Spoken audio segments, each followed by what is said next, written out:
Sampai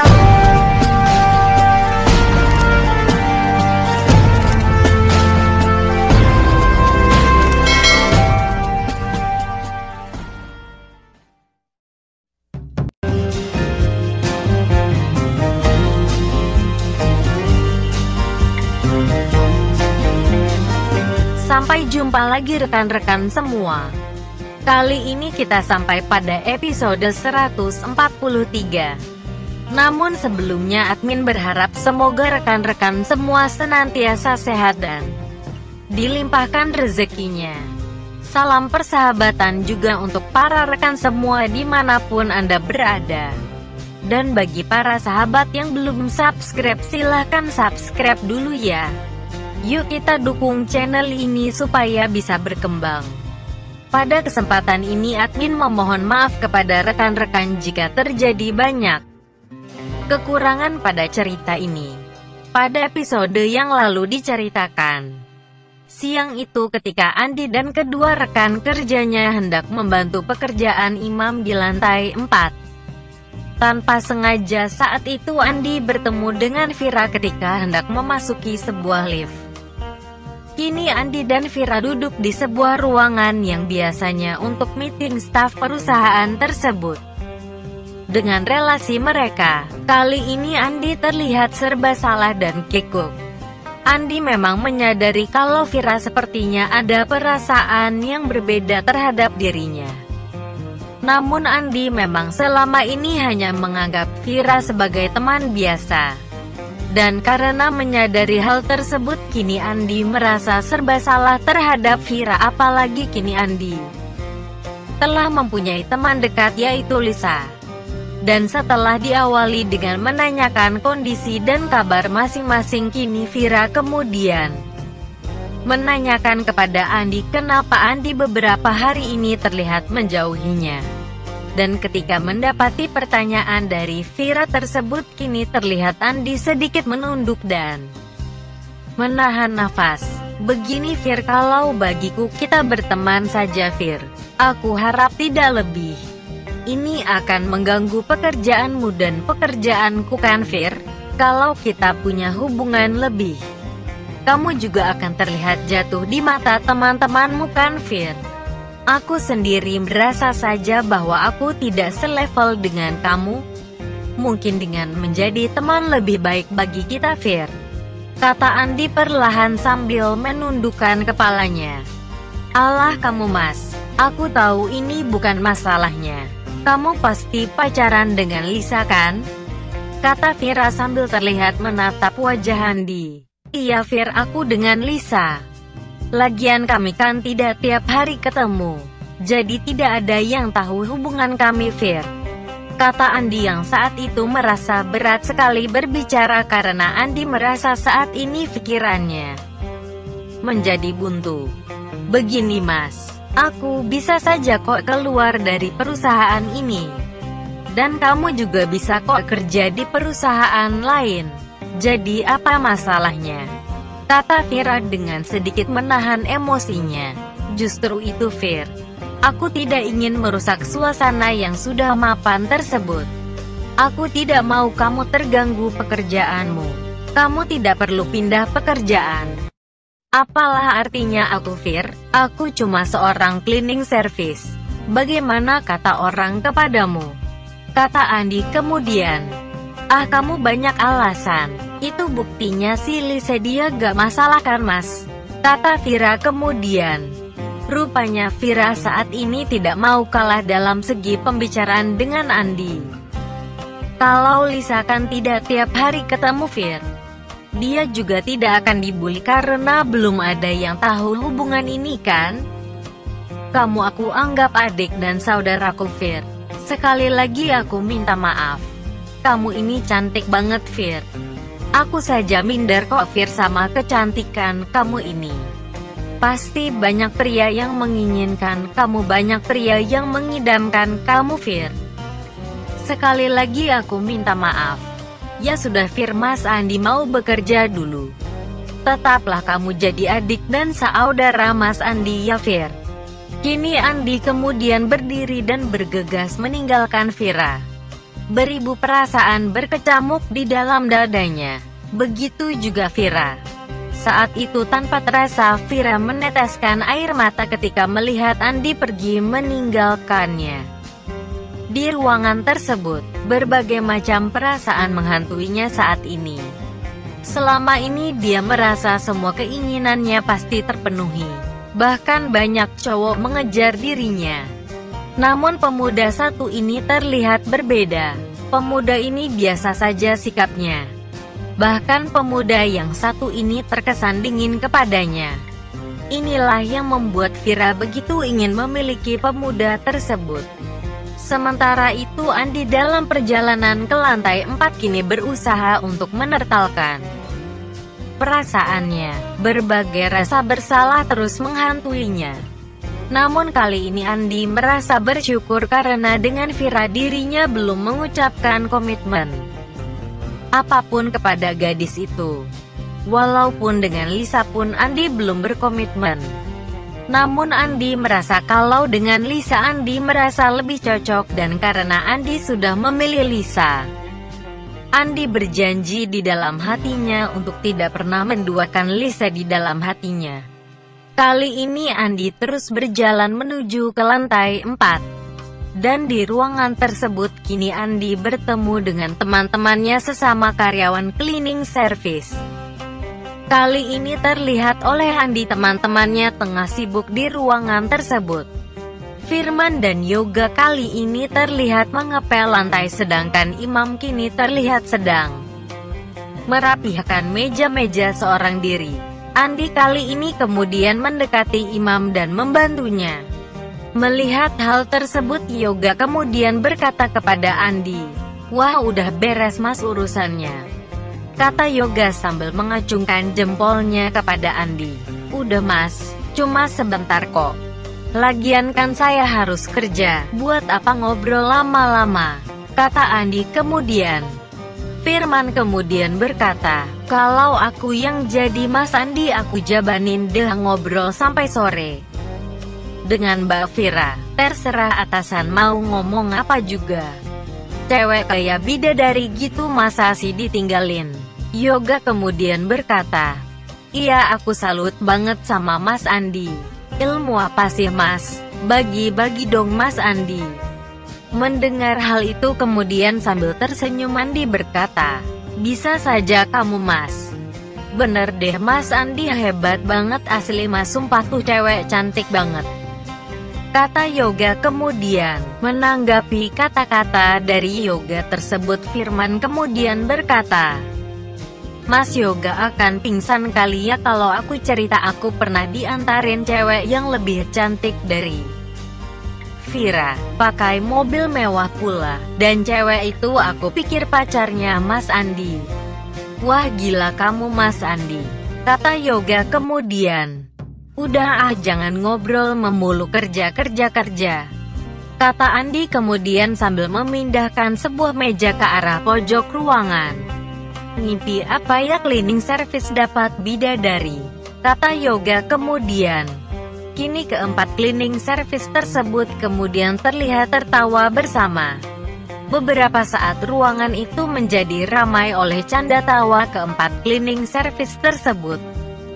Kini keempat cleaning service tersebut bahu-membahu bekerja sama merapikan ruangan tersebut.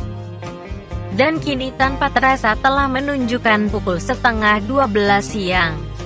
"Mas, aku mau ke kantin dulu ya biar gak telat. Aku hari ini dapat jatah mengambil makan siang kita," kata Andi kepada teman-temannya. Kali ini Imam malah berkata, "Ya udah mas, cepet perginya. Jangan sampai telat terus tidak dapat bagian. Hancur deh kita kalau gak dapat makan siang." "Oke, aku pergi ya," kata Andi sambil meninggalkan ruangan tersebut untuk pergi ke kantin. Rupanya kantin masih terlihat sepi karena saat ini belum jam istirahat makan siang. Andi kemudian mendekati salah seorang wanita yang merupakan karyawan dari kantin tersebut. "Bu, saya mau ambil jatah makan siang bagi cleaning service. Nama saya Andi Bu," kata Andi kepada wanita tersebut. Dan ketika wanita bernama Bu Yanti tersebut melihat seragam cleaning service pemuda tersebut tertulis bernama Andi sesuai yang dikatakan, maka Bu Yanti kemudian berkata, "Baik Mas, silahkan." Kini Andi kemudian dengan diantar wanita tersebut mengambil sekitar 15 nasi box yang ada di atas meja di kantin tersebut. Dan saat itulah ada seorang wanita dari bagian HRD wanita tersebut terlihat menyapa Andi. "Selamat siang Mas Andi. Ada apa Mas, kok tumben jam segini ke kantin?" tanya wanita tersebut kepada Andi. Kini Andi segera menoleh ke arah datangnya sumber suara. Ternyata suara tersebut berasal dari karyawan senior di bagian HRD wanita berusia sekitar 45 tahun tersebut bernama Ibu Dina. "Oh Ibu, ini Bu, saya sedang mengambil jatah makan siang untuk rekan-rekan di bagian cleaning service Bu," kata Andi kepada Bu Dina. "Oh iya Mas, silahkan kalau begitu," kata Bu Dina. Andi kemudian berpamitan kepada Bu Dina untuk meninggalkan tempat tersebut. Saat itulah Bu Yanti sedikit terheran dengan apa yang dilakukan oleh Bu Dina. Bu Dina adalah orang yang begitu disegani karena Bu Dina adalah termasuk karyawan senior di bagian HRD. Memang terkadang Bu Dina sering mengadakan sidak ke beberapa area di perusahaan tersebut, dan hampir semua pegawai di perusahaan ini begitu segan kepada Bu Dina. Namun siang ini Bu Dina terlihat berbeda ketika bertemu dengan Andi. Bu Dina terlihat segan kepada Andi, dan hal tersebut rupanya tak luput dari perhatian Bu Yanti.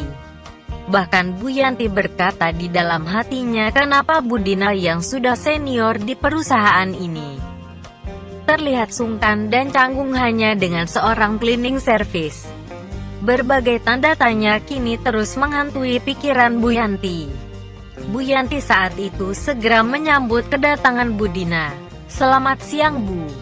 Ada yang bisa dibantu Bu?" tanya Bu Yanti kepada Bu Dina. Bu Dina kali ini segera berkata kepada Bu Yanti, "Bu, kenapa tuh bagian cleaning service kok pakai nasi box? Kok mereka tidak makan bersama di ruangan ini?" Dan mendapati pertanyaan dari Bu Dina tersebut, Bu Yanti segera menjelaskan kalau kantin mendapatkan perintah langsung harus menyediakan nasi box kepada cleaning service, soalnya pada jam istirahat biasanya mereka sibuk dan baru bisa datang sekitar pukul 1:30 siang. Terkadang pada jam tersebut stok makanan di kantin sudah habis ataupun jika masih ada, terkadang hanya sisa-sisa yang sebenarnya kurang layak untuk dikonsumsi. Mendengar penjelasan dari Bu Yanti tersebut, Bu Dina kemudian berkata, "Ya sudah, kalau begitu Bu, tolong diusahakan menu bagi mereka yang pantas ya Bu. Mereka banyak berjasa pada perusahaan ini. Bahkan pada jam-jam karyawan lain istirahat, mereka pun terus bekerja melayani para karyawan dan tak jarang mereka bersih-bersih di tempat ini." "Ya sudah Bu Yanti, saya mau ke tempat lain ya. Kalau misalnya ada masalah atau persoalan di kantin nanti Ibu sampaikan ke bagian umum ya.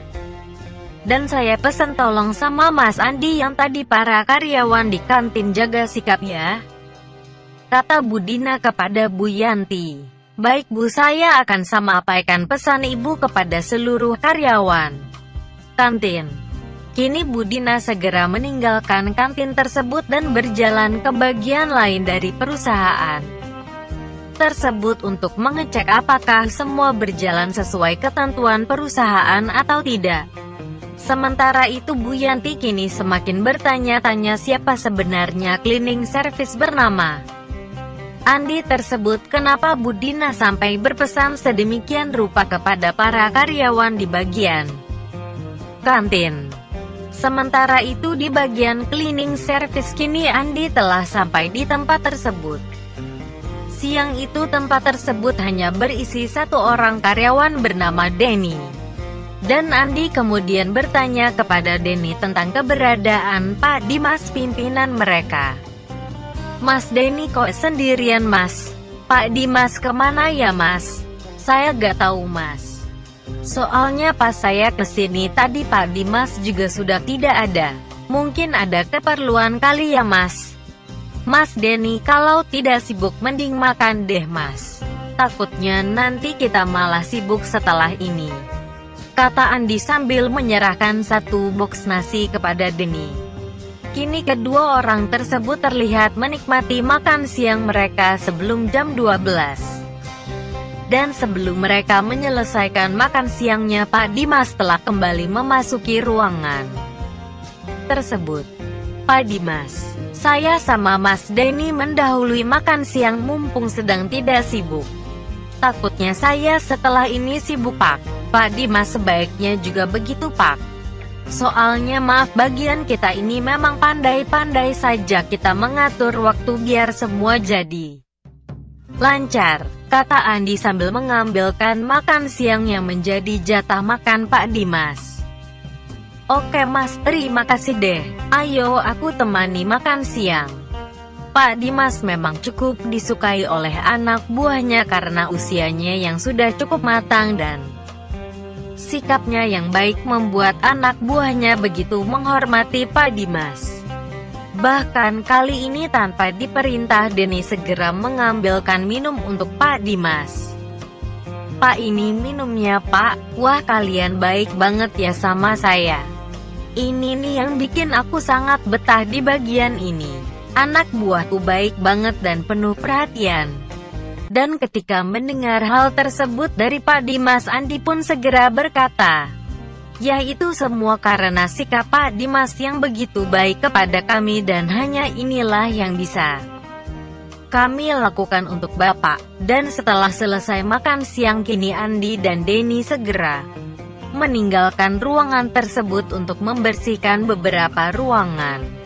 Hal tersebut memang rutin mereka lakukan karena hanya pada jam istirahat pekerjaan tersebut bisa dilakukan karena ruangan tersebut sepi ditinggalkan untuk menikmati makan siang di kantin.